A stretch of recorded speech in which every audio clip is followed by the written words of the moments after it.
Siapa nih yang masih sering marah sama anaknya?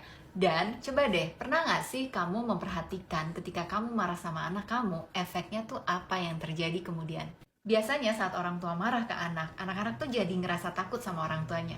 Tapi nggak berhenti di rasa takut ini aja. Ternyata ada perilaku-perilaku yang dikembangkan karena anak merasa takut loh.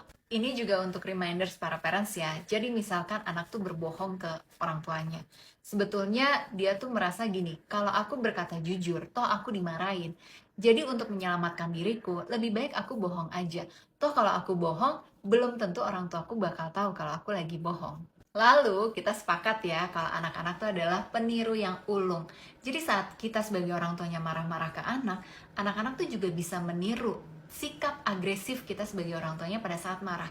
Yang munculnya bukan ke kita orang tuanya, tapi bisa ke saudaranya, ke teman-temannya, atau bahkan ke anak yang nggak dikenal di mall gitu ya. Dan hati-hati nih, semakin kita keras ke anak, anak juga akan bisa semakin keras hatinya.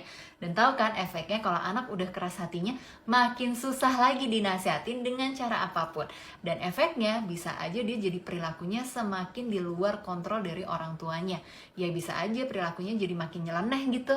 Nah, jangka panjangnya ternyata ini berdampak pada pembentukan self-esteem anak yang akhirnya anak jadi memiliki self-esteem yang negatif atau self-esteem yang rendah. Efeknya itu bisa macam-macam banget kok. Bisa jadi cemas, bisa jadi clingy, walaupun anak berprestasi gitu ya. Atau bisa jadi kecenderungannya selalu pengen sempurna, selalu pengen nunjukin powernya dia, dan macam-macam banget. So, pesanku adalah ketika kita sebagai orang tua itu gampang marah ke anak, berarti kita yang perlu belajar untuk meregulasi emosi kita lagi, supaya kita bisa marah ke anak dengan cara yang lebih tepat.